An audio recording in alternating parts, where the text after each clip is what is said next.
Hi, class. So this week we're going to be talking about cognitive disorders. I'm going to try this again. This is my fourth time trying it. There's always been something that messed up with the recording. So one more time from the top. So we're going to talk about how the brain can get confused or forgetful and how to spot the difference. So there's two main types of cognitive disorders, dementia and delirium. So with dementia, it's a chronic, usually progressive deterioration in memory, cognitive function, and the ability to perform everyday activities. The types of dementia are Alzheimer's disease, which is the most common cause of dementia. It's a progressive memory loss, confusion, and behavioral changes.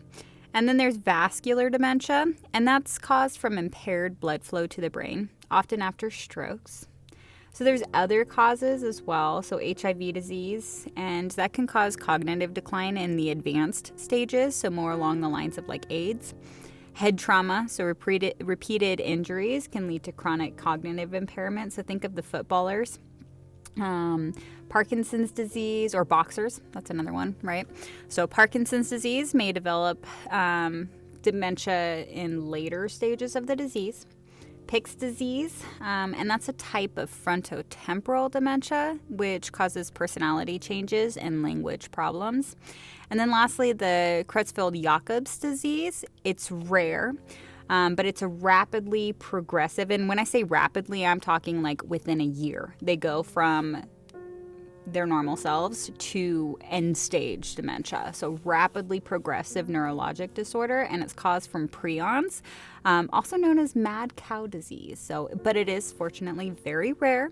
Not always from contaminated meat. It can actually be genetic as well. And then there's delirium. And so delirium is an acute, often fluctuating disturbance in attention, awareness, and cognition, but it is usually reversible.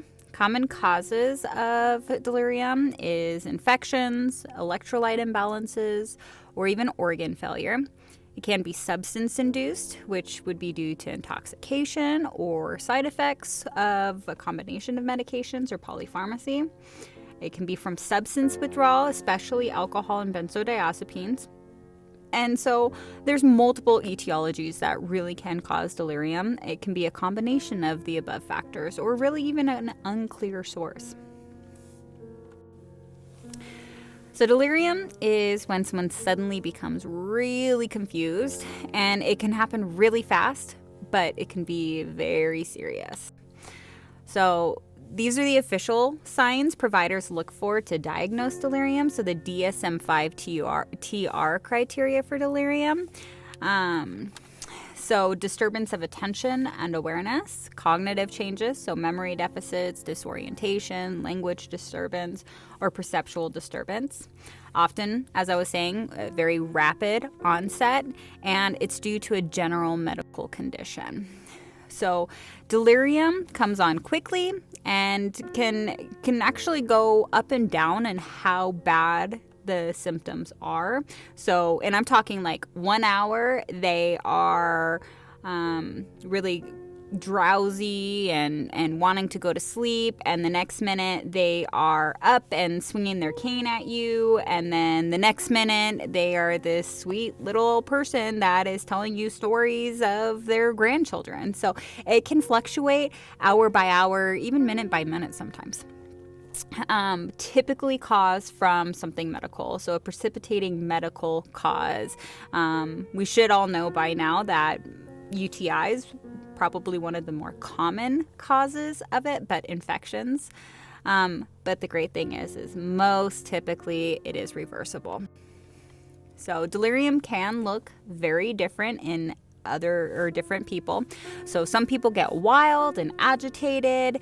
They can have hallucinations, delusions, be hyper aroused. An example would be like alcohol withdrawal symptoms. Or they can get super sleepy and slow, hypoalert, lethargic, withdrawn. Examples of this would be like encephalopathy or benzo intoxication. Now, they may start hearing or even seeing things that aren't there. So delusions, hallucinations, especially at night, like they're dreaming while awake. Their perception gets distorted, illusions, hallucinations, frequently attributed to dreaming and manifesting it, so initially at night. Their thinking may become disorganized. They may have fragmented speech patterns. They may be very distractible. Their registry of new information, retrieval, and retention is also impaired. And they may be partially or even completely amnesic of the delirious period. People with delirium might not know where they are or what's going on, but typically they maintain knowing who they are. So they may not know anything what's going on, where they are, why they're in the hospital. They may think they're at like a hotel and your room service, right? But when you ask them like, hey, what's your name? And they're going to be able to tell you, and their date of birth. And so they rarely lose who they are. And it's frequently overlooked. People may say, oh, it's just hospital psychosis. It's because they're here. So attention, they may be inattentive or the opposite and hypervigilant.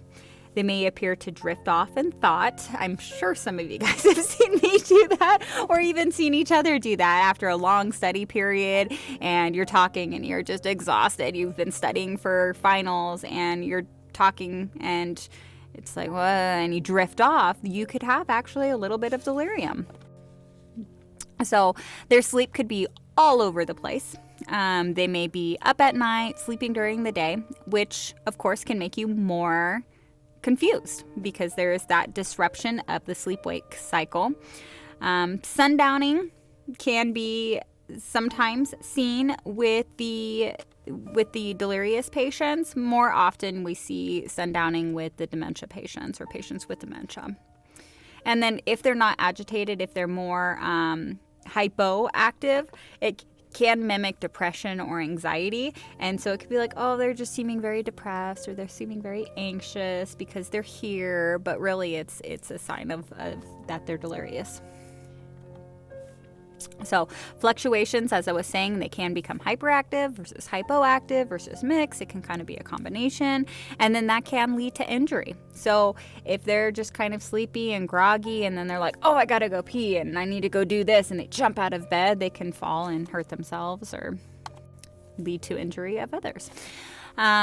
They could seem, their emotions can be really all over the place, varies person to person and severity, and very labile. So it can seem very severe. And then 10 minutes later, an hour later, it seems like they're pretty close to back to themselves. And then an hour later, back to being depressed or angry or anxious. Anger, anxiety, agitation, as I was saying. Family and friends do tend to notice first. So if somebody says, hey, they're not like their normal self, what's going on? Don't just be like, oh, it's because they're in the hospital or it's a new environment. Really try to look at that and be like, oh, is there something that could be causing this? Is there something that could be bringing on this delirium? Delirium, very common in hospitalized or seriously ill patients. It's often missed, but really important to catch.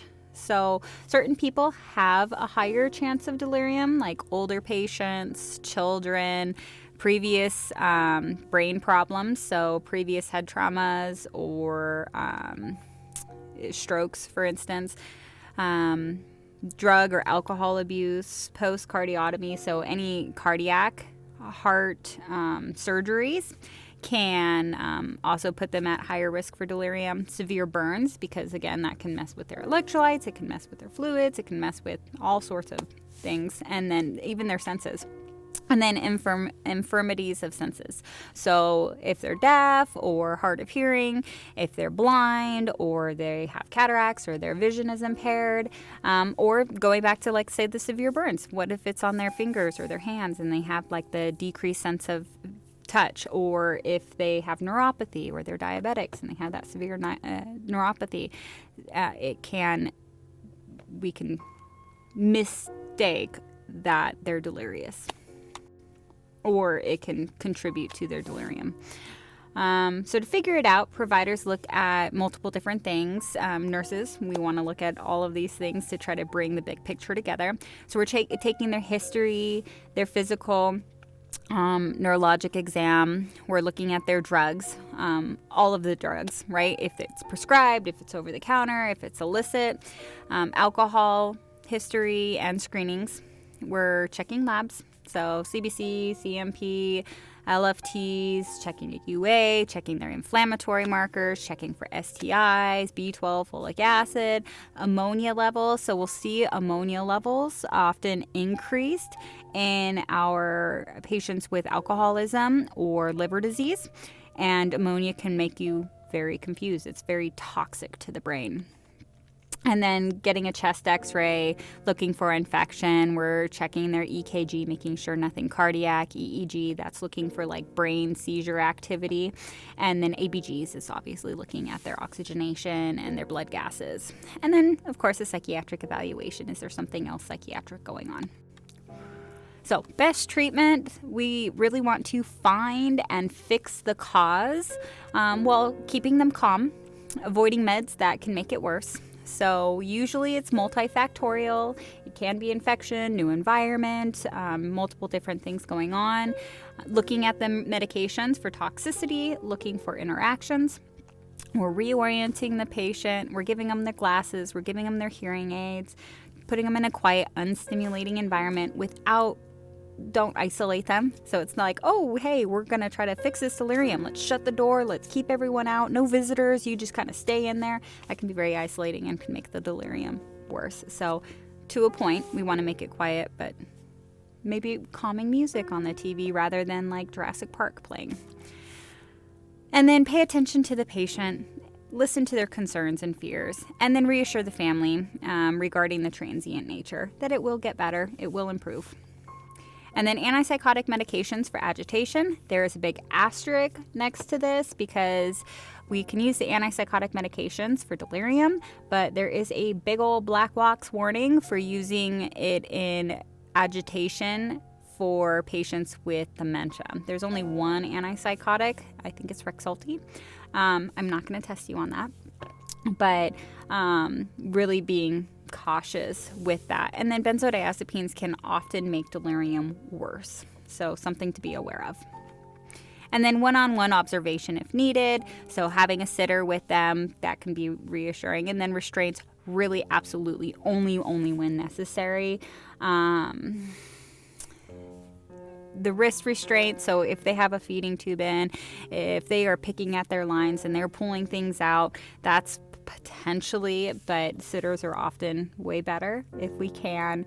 And then if it's a matter of them getting up when they're not supposed to, sometimes the vest can just be just as good, or a seatbelt, just to kind of help it out.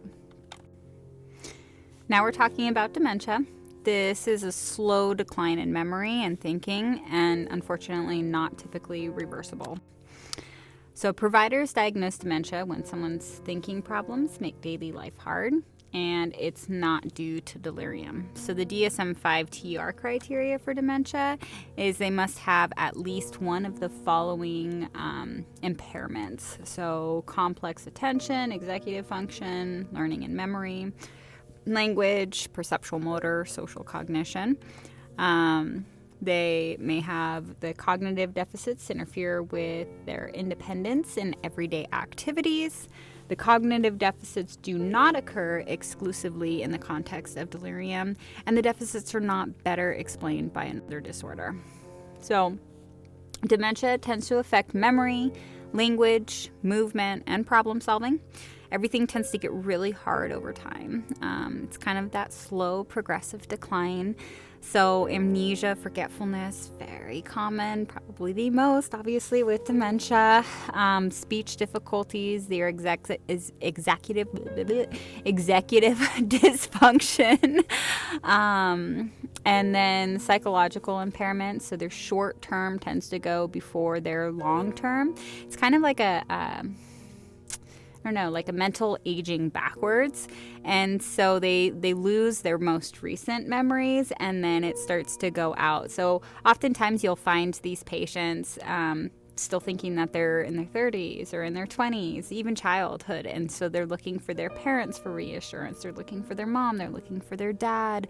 They may still think that they're married or they have children, or they don't have children yet. So it's interesting to see that backwards aging of the mind. And then language, motor tasks, object recognition, that goes back kind of to that backwards aging of the mind.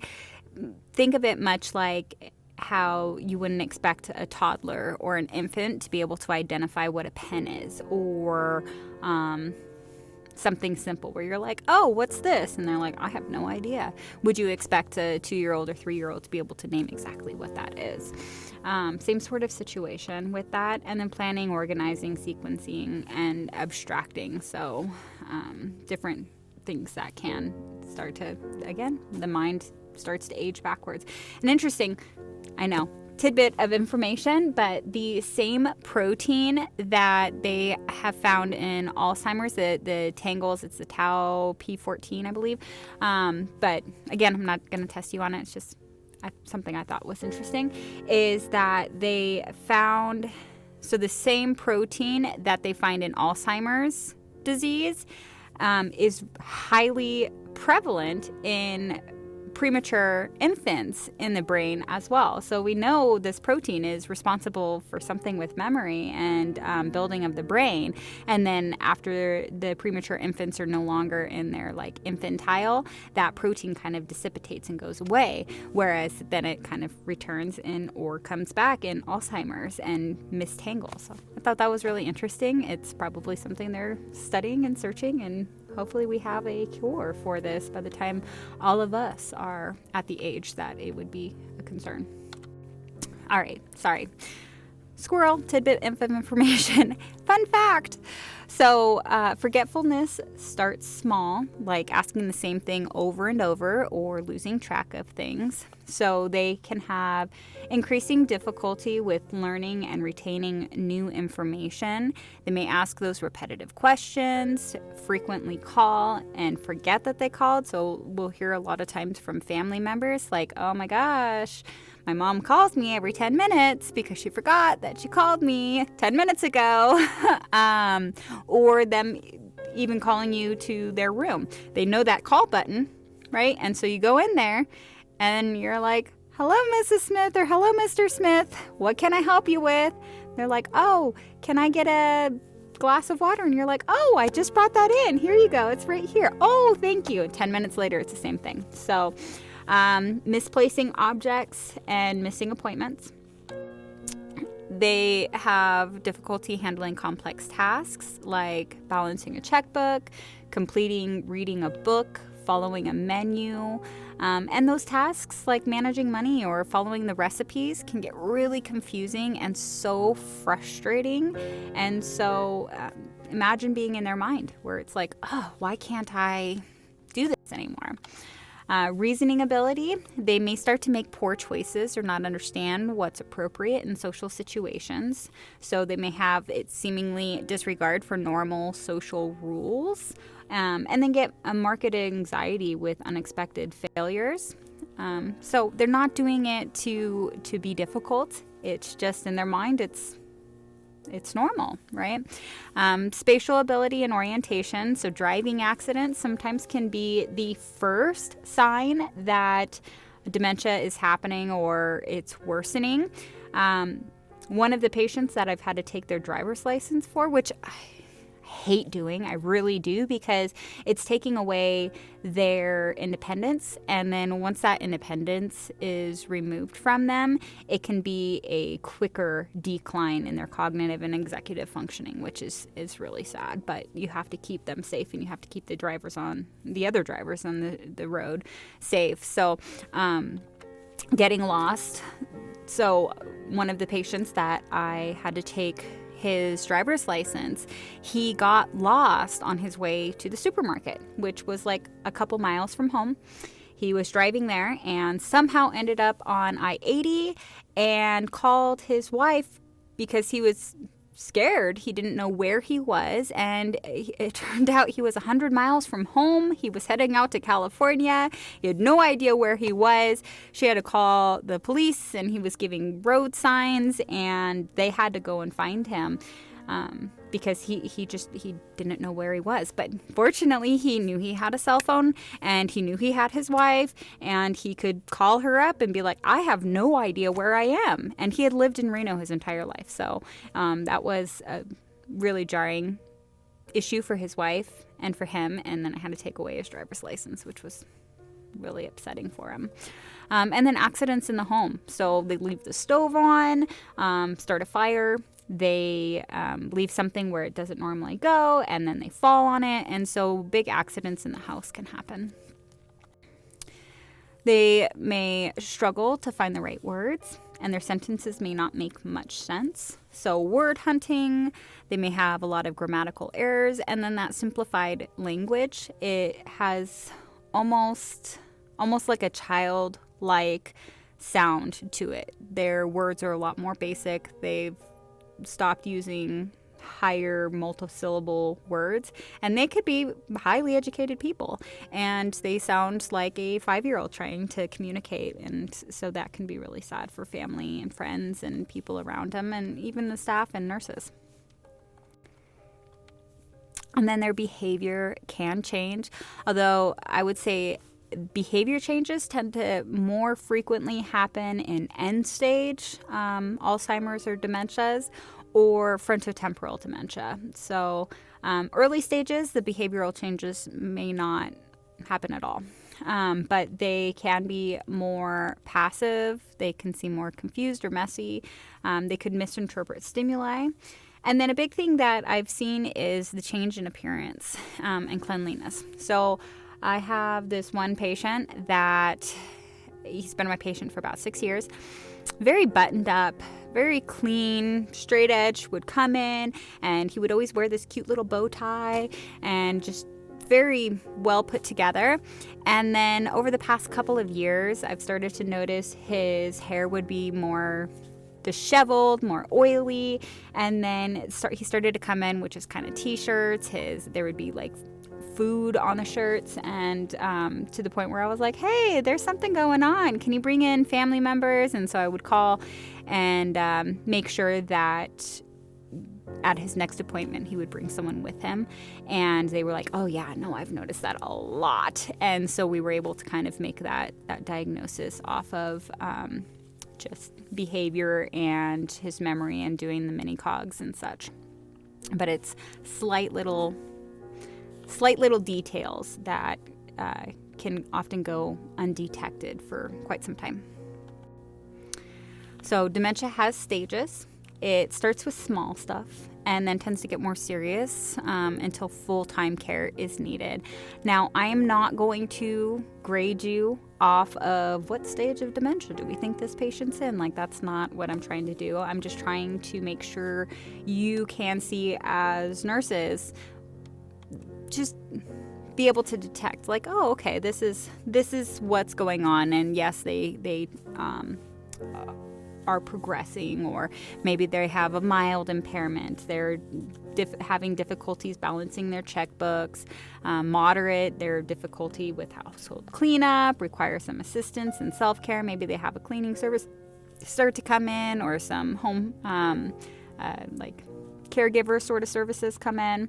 Severe impairments is where they start to require that considerable assistance. They may not be able to feed themselves, and that includes like cooking for themselves, grooming, toileting, showering, things of that nature. They aren't able to fully do that for themselves.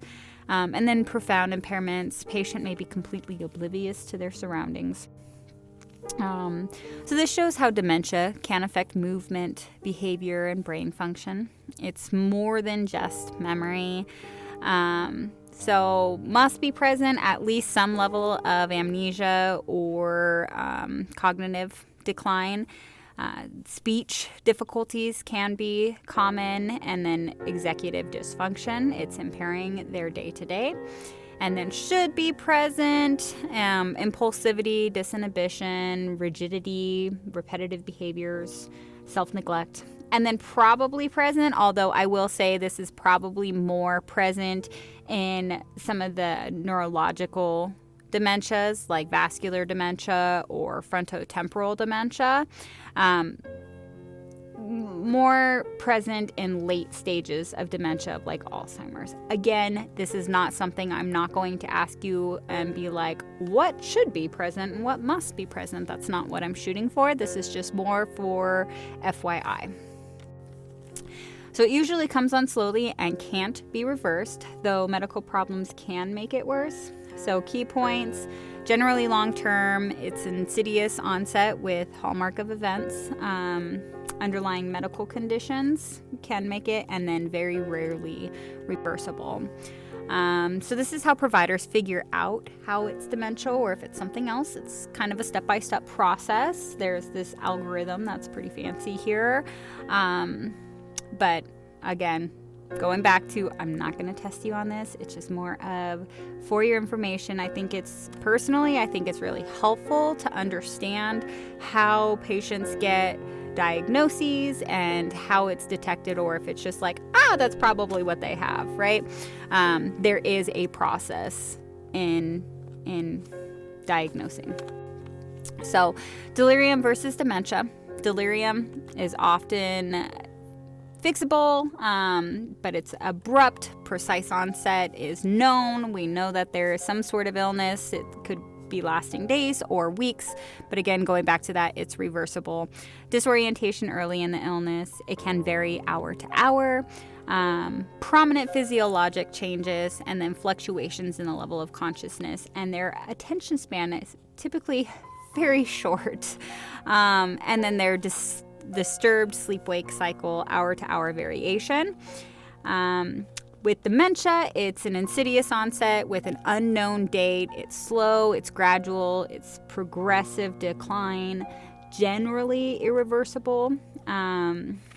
Disorientation late in the illness. And then there can be a slight day-to-day variation where one day is a better day and the next day is not as good of a day. But it's not going to be like, hey, they're back to normal. What's normal? But back to themselves. And then the next day they're back to severe dementia. It doesn't work that way with dementia, unfortunately. And then less prominent physiologic changes. Consciousness is clouded, typically only in that late stage where they're just not able to fully stay awake. They're not as tired or sleepy. And they're normal, and their attention span is normal. You can carry on a pretty good conversation with them. They could tell you about their life. They can tell you all sorts of stories. Now, if those stories change, and they will, you may find out that they have, like, their husband's name is like 5 different names. Who knows? Maybe they had 5 different husbands, or maybe something happened to their kids in 3 different ways, and who knows what the story truly is. But there's typically some breadth to their truth, or to the truth of the stories they're telling you, but their attention span, they stay with you, which is great. And then they can have that disturbed sleep-wake cycle where they're mixing up day and night. Psychomotor changes later in the course of the disease. So some things look like dementia but aren't, but fortunately they can be treated. Now there's this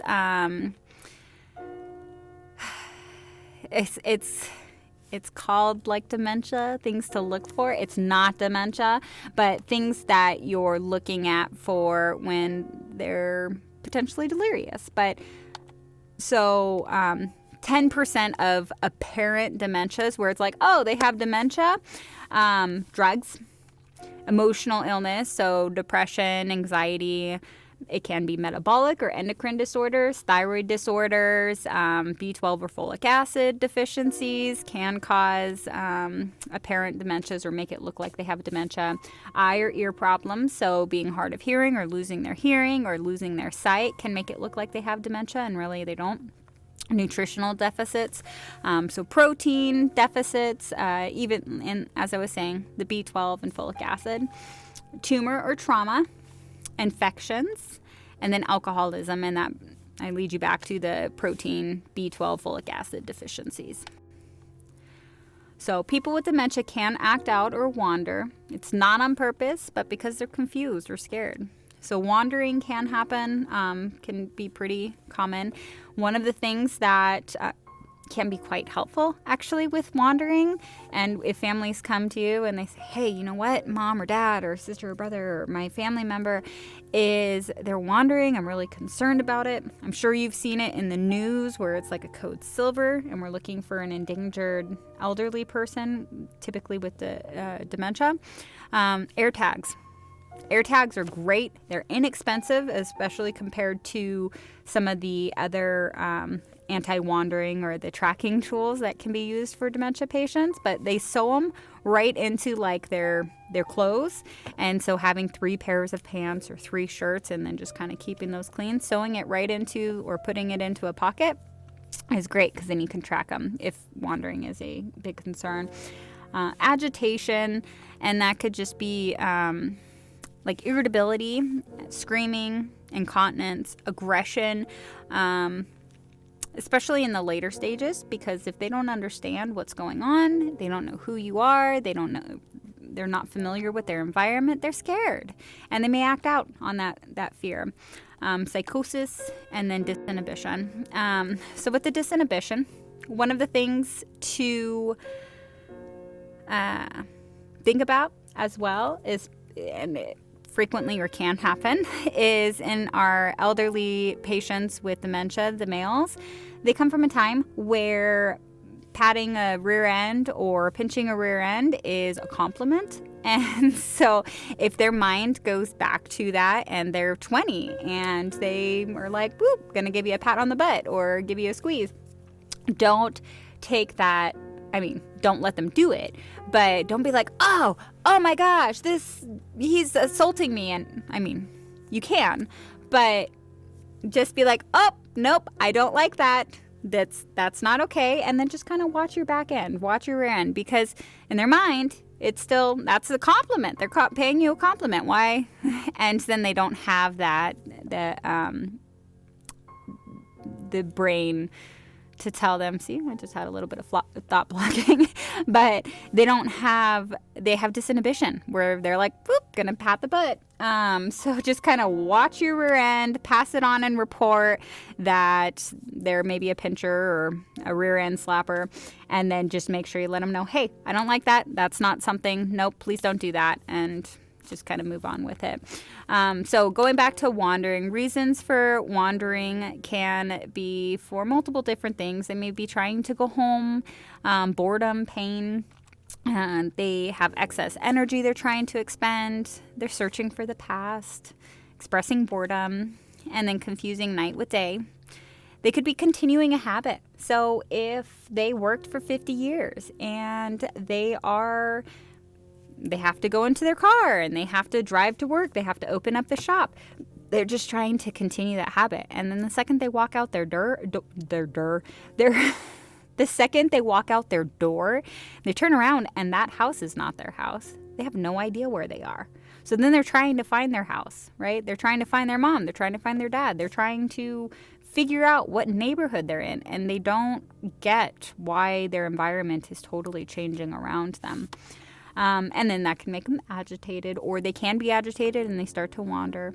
If they're uncomfortable or if they're in pain, and then a job to perform. So going back to the continuing a habit, if they've worked for 50 years or multiple years and they have that same thing they do every day, and then in their mind, all of a sudden they're looking for that. They're trying to do their tasks.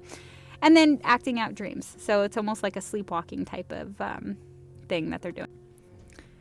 So sundowning is when people with dementia get more confused or upset late in the afternoons or early evenings. They become restless, confused, insecure, and then they become more demanding, restless, suspicious, disoriented, and then may start to even hallucinate or see or feel things that aren't there, especially at nighttime, which can be really disturbing for the family because their family member may be wandering at night, and then sundowning and getting really agitated, maybe wanting to fight them. It could be 2 a.m. and their family member wanders into the room and is demanding that they tell them why they're in their house or where they are and where they've taken them and where are their parents, and then they try to calm them down, which just makes them more upset. It's kind of like imagine getting taken by aliens, right? So you're in the spaceship and the aliens are like, calm down. You're safe. It's okay. This is my home too. And you're like, what? No, it's not. What are you talking about? So kind of thinking of the same thing. And that's kind of where their mind is like, where am I? What's going on? And you're not real. This isn't real. I don't know where I am. And so that's one of the things you just have to watch for. So, sundowning, it can happen from a lack of sensory stimulation after dark. So their eyesight could be failing more so. And then there's no sounds. It's dark. They don't know where they are. And so it can make them more confused. And so then they're trying to attempt to restore that sense of familiarity or security. They may get anxious about going home, even if they are home. Or finding their mother or finding their parents, and then looking for that security and the protection. Going back to those aliens, right? If they're telling you, it's fine, it's okay. That's Earth down there. Doesn't matter. You don't know. Right? It's kind of where they are in their brain. They have no idea what's going on. And then restlessness due to hunger, discomfort, pain, or needing to use a toilet. So if a patient seems more restless or it seems like they're sundowning, don't just assume, oh, well, they must just be sundowning. Ask them, hey, do you want a snack? Or can I get you something to eat? You could even bring them a snack here. Do you want to eat something? Try to resituate them, make them comfortable, ask if they're in pain, and then be like, hey, while I'm in here, would you like to use the restroom? Maybe you could try, because alleviating some of those discomforts, their hunger, their pain, or making sure they don't need to go to the bathroom can calm them down, and then they can go to sleep. So one of the things to really look at and try to help them and dial them down. So best way to help: calm environment, regular routine, and gentle reassurance. So big thing, keeping the patients active in the morning and throughout the day. Keep their nightshades open. Let them see that it's daytime. Keep the lights on. It's daytime, right? You don't want to keep the light off and the shades covered during the day, because it can disorient them further on and later at night. So make them know, hey, it's daytime. Let them rest after lunch, nap or two, or nap for an hour or two. Try everything you possibly can to not physically restrain the person. So if they want to pace and they're mobile and they're able to move around and you have charting to do, take that computer on wheels, walk around with them, walk in the hallway, let them pace. If there is the ability for them to walk outdoors, that can also help reduce the restlessness, and then they're able to see it's daylight, they get some of that blue light on them, and it can help kind of wake up their brain. And then considering the effects of bright lights and noise, especially at nighttime, right? We have those lights on, it's noisy in the hallway, they're confused, there's something going on, especially from televisions or radios. Or like high action flick film, that can be kind of scary waking up to in the middle of the night. So it can add to their confusion and restlessness. Night lights can help, so that way they can kind of see what's going on, or that like keep them in a more calm without the light, the overhead light being on. Or radio playing soft music, classical music, or soothing, just kind of spa-like music can help lull them or help them sleep. So there are meds and strategies that help with symptoms, and support families is key too. So the reversible etiologies, looking at the drugs with cognitive side effects, comorbid medical conditions or problems, psychosocial or behavioral, education, health visits, placement potentially in dementia programs, and then behavioral programs or problems,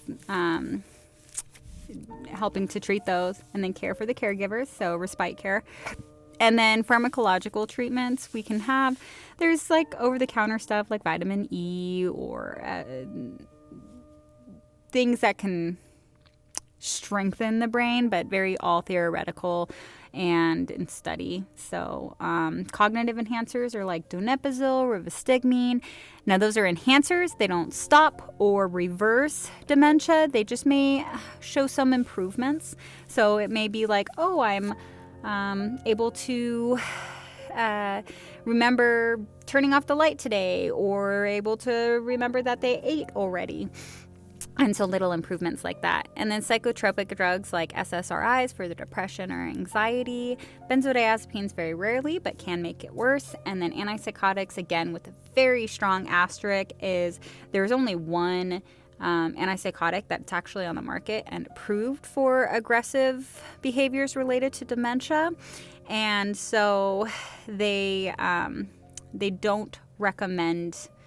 They're big old black box warnings for all this antipsychotic. So not that you won't see them getting used. You definitely will. Like Haldol, Risperidol, Seroquel, things like that, to try to help calm them and help with the sundowning. But there is just being aware there are black box warnings on that. And then lastly, when someone gets aggressive or violent, stay calm, set boundaries, and make sure everyone is safe. So enlist the help of family when indicated. Show force, not like don't pick the patients up and be like, "Rah, you listen to me." It's more like, hey, I don't like that. We're not doing that right now. Making sure they know that there's behavioral limits, and setting it in a calm, reassuring voice, but making sure they know that you are in charge.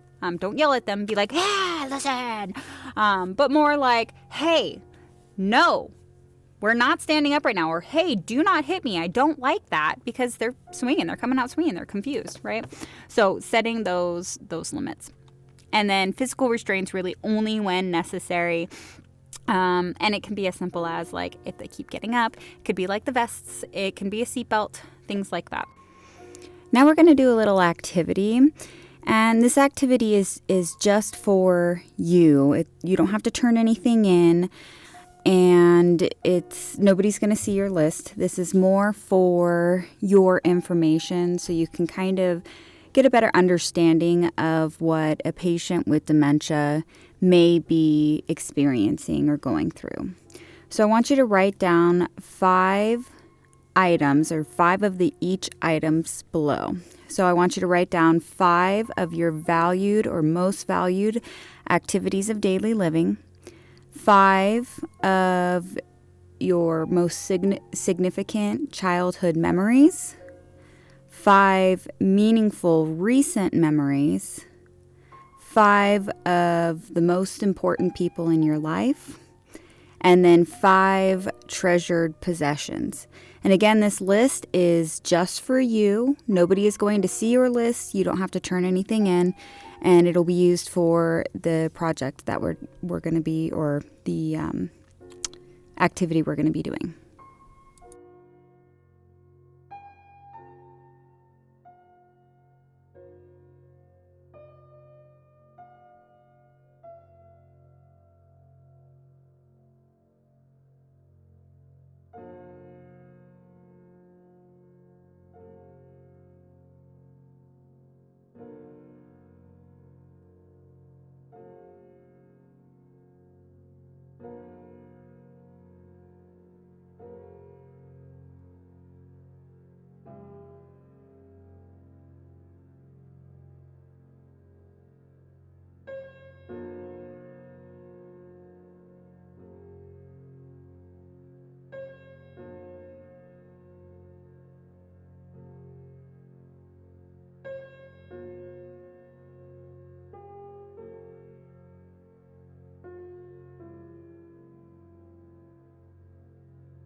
All right, so you're a nurse who has worked for over 30 years, proud of your ability to care for others, organize chaos, and make a difference.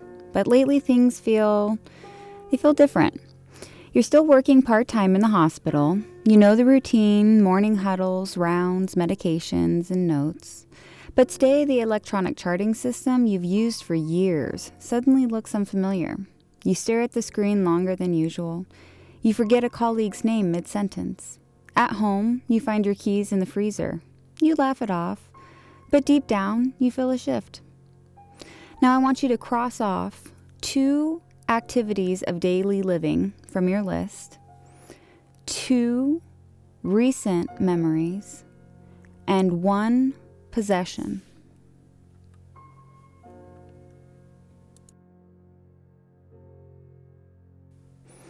You've retired now. You miss your patients but enjoy more time at home. Until everyday things become difficult. You got lost driving to the same grocery store you've shopped at for a decade. The last family dinner, you forgot to turn the oven on. You were embarrassed, but your daughter gently reminded you about your grandson's recital when you apparently already attended. You begin writing things down, but even your notes confuse you. Now I want you to cross off 1 more ADL, 1 more recent memory, 1 childhood memory, 1 important person, and 1 more possession.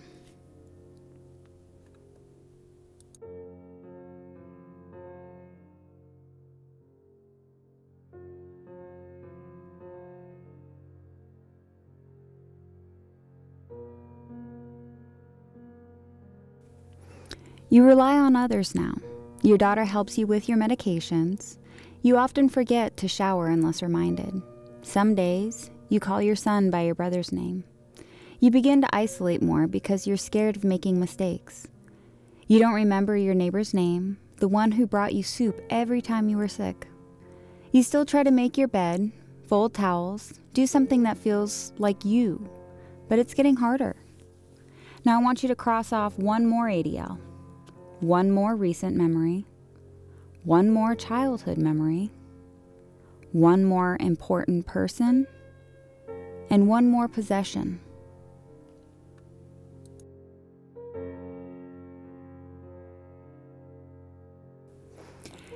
You now live with your daughter. The familiar sounds of your old home are gone. You wake up unsure where you are. When visitors come, you smile politely, but don't know who they are. You forget how to use the microwave. You try reading, but you can't follow the words. One day, you look at a photo of your wedding and don't recognize your spouse. Your daughter cries quietly beside you. Now I want you to cross off 1 more ADL, 1 more possession, 1 more recent memory, 1 more important person, and 1 more childhood memory.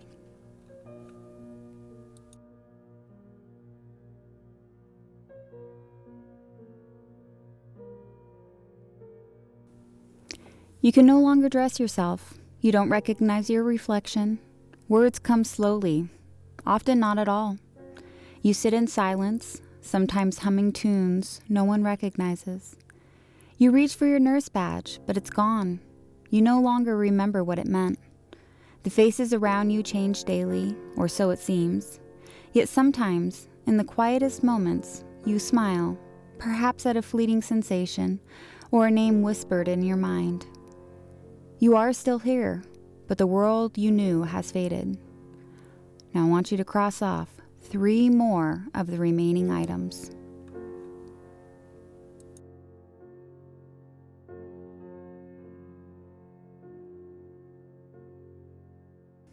Now it's time for a little reflection.